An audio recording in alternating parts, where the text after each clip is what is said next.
মেইলে Gmail add করব। Gmail add করার জন্য আমাকে যেতে হবে জিমেইল আইকন। আমি জিমেইল আইকনটা প্রেস করলাম, প্রেস করার পর add another account. Add another account press করার পর এখানে আমি গুগলে আসলাম।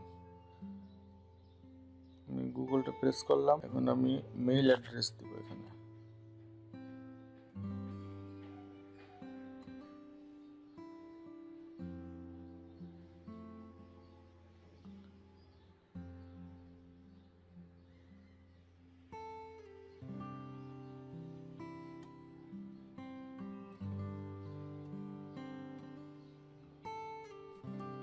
আমি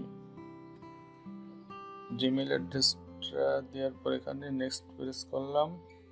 নেক্সট প্রেস করার পর এখন আমার জিমেইলের পাসওয়ার্ডটা দিতে হবে।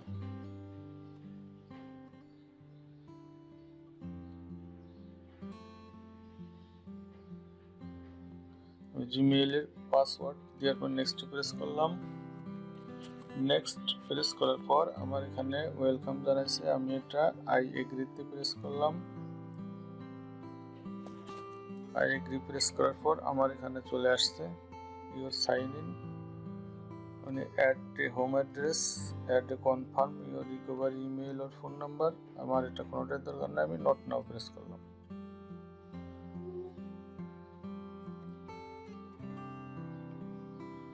নট নাও প্রেস করার পর এখানে আমার আগের মেইলটা আসছে, আমি আগের মেইলের আইকনে ক্লিক করলাম। ক্লিক করার পর এখানে নিচে আমার নতুন একটা মেইল অ্যাড হয়ে গেছে। আর এই মেইলটা অ্যাড হয়ে গেছে। আমি এভাবে নতুন মেইল অ্যাড করতে পারি। এখন যদি আপনার মেইল আমি রিমুভ করতে চাই, মেইলের আইকনে আমি প্রেস করলাম। আইকন প্রেস করার পর এখানে একটা অপশন আসছে। অপশন আসার পর এখানে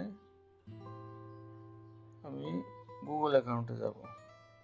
আমি আবার আইকনে ক্লিক করলাম। ক্লিক করার পর add another manage your account on this device, আমি এটা ক্লিক করলাম। এটা ক্লিক করার পর এখানে আসছে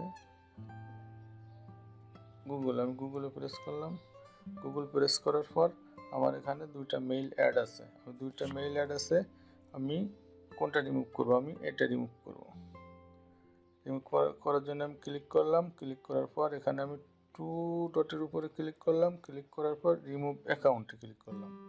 রিমুভ অ্যাকাউন্টে ক্লিক করার পর আমার এখানে অপশন আসছে removing this account will delete all of its message contents and other data